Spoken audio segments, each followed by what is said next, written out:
Was lässt dich im Hühnerstall verweilen, wenn du doch ein Schwan bist, der auf dem Schwanensee viel besser aufgehoben wäre? Was ist der Hintergrund dafür, dass du statt deiner Berufung zu folgen, irgendetwas tust, von dem du annimmst, dass es gut und richtig für dich sei? Das mit dem Hühnerstall und dem Schwanensee ist natürlich nur ein geistiges Bild und soll keineswegs irgendjemanden in irgendeiner Form abwerten. Denn ein Hühnerstall ist genauso wichtig wie ein Schwanensee, auf dem wunderschöne Schwäne schwimmen. Und wer einmal in einem Hühnerstall war und Hühner gefüttert hat und sie auch streicheln durfte, weiß, was für intelligente und wunderbare Wesen das sind. Wie tausende andere Menschen auch, habe ich mich natürlich im Laufe meines Lebens immer wieder gefragt, was ist meine Berufung? Was ist das, was ich tun sollte, womit ich einen Dienst leisten kann fürs große Ganze? Und da schwirrten mir alle möglichen Gedanken im Kopf herum. Und ich sag mal so, in einer meiner Meditationen vor über 5 Jahren wurde mir die Antwort dann glasklar zuteil nach dem Motto, meine Güte, jetzt hör mal endlich auf, dich zu fragen, hier hast du deine Antwort. Und die hieß, lehre, rede, schreibe oder auch anders ausgedrückt, heile mit Worten.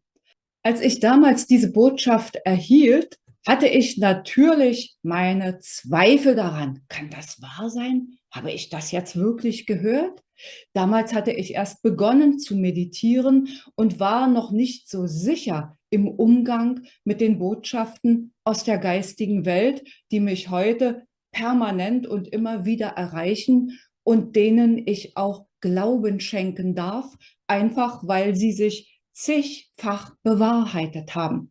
Also, wenn du deiner Berufung, deiner Aufgabe in diesem Leben auf die Spur kommen willst, ist eine gute Idee, mit dem Meditieren zu beginnen und deine Anbindung nach oben ans Universum, die geistige Welt, deinen Schutzengel, Gott, wie auch immer du es nennen magst, zu nutzen, um Antworten auf deine Fragen zu erhalten. Wie Meditieren geht, habe ich auf diesem Kanal schon vielfach beschrieben.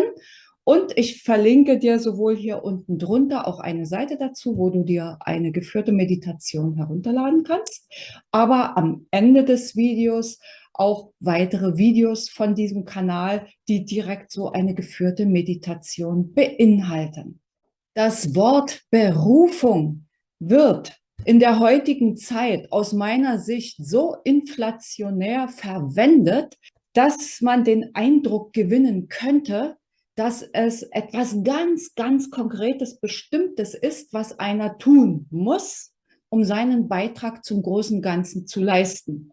Inzwischen bin ich zu der Auffassung gelangt, dass dem nicht so ist. Erstens mal bist du hier, so wie du jetzt gerade bist, genau richtig. Denn sonst wärst du nicht da.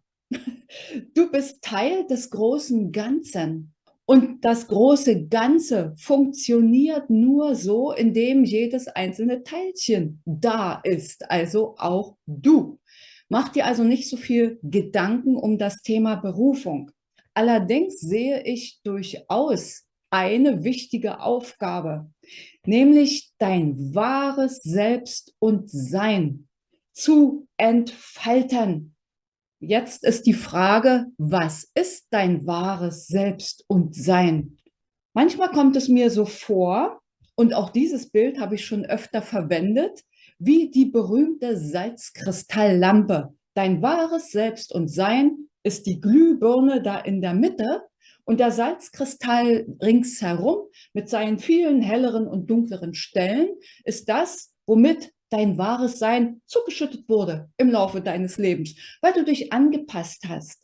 Wir bewegen uns doch pausenlos hin und her zwischen anpassen, um dazu zu gehören und unser eigen Ding zu machen und uns damit zu individualisieren, von anderen zu unterscheiden. Das ist einfach Sinn und Zweck unserer dualen Welt, in der wir leben. Was also kannst du neben Meditieren noch tun, um an das heranzukommen, was dir Aufschluss gibt über dein wahres Sein, über die Wahrheit deiner Seele? Meditieren mag ich allerdings am meisten, ich gebe es zu. Du kannst zum Beispiel schauen in deine Kindheit. Was war das, was dir leicht fiel, wofür dich alle geschätzt haben, wo alle gesagt haben, wow, du machst es so mit Leichtigkeit.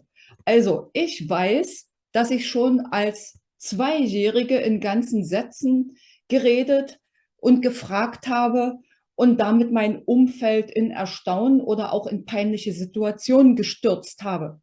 Ich weiß auch, dass ich liebend gern auf Bäume geklettert bin, Mutproben bestanden habe, zum Beispiel indem ich über noch nicht sehr starkes Eis geschlittert bin und ähnliche herausfordernde Dinge. Also heute werde ich natürlich nicht mehr auf Bäume klettern, aber Mutproben gibt es ja nicht nur auf diese Weise und Herausforderungen auch nicht. Außerdem kannst du natürlich dein bisheriges Leben einfach mal unter die Lupe nehmen und nach dem roten Faden schauen. Wo waren die Momente in deinem Leben, die dir als im Flow erschienen sind? Wo konntest du dich voll und ganz mit Körper, Geist und Seele einbringen? Es hat dir Ergebnisse gebracht, wie du sie dir vorgestellt hast und so weiter. Und selbstverständlich stehen dir sicher auch Coaches aus Fleisch und Blut zur Verfügung, zu denen du Vertrauen haben kannst, von denen du dich gern unterstützen lassen möchtest beim Herausfinden deines wahren Selbst, deines Seelenseins.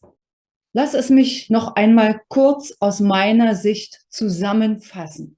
Wenn es denn eine Berufung für jeden Einzelnen von uns gibt, dann besteht die darin, das wahre Selbst, das wahre Sein zu entfalten.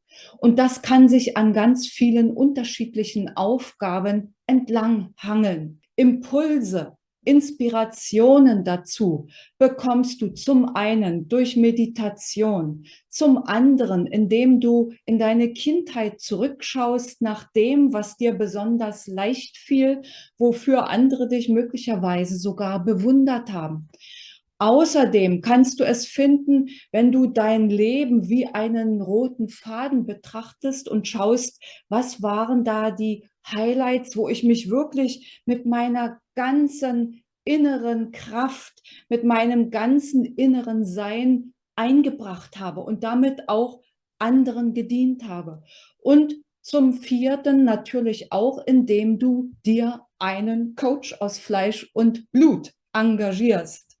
Ich hoffe, das Ganze nützt dir was und du hast eine Idee davon bekommen, was es mit der Berufung auf sich hat, sodass du entscheiden kannst, ob du das Huhn, das wunderbare Huhn im Hühnerstall sein möchtest oder der Schwan auf dem Schwanenteich, um damit deiner Seele, deiner Berufung zu folgen.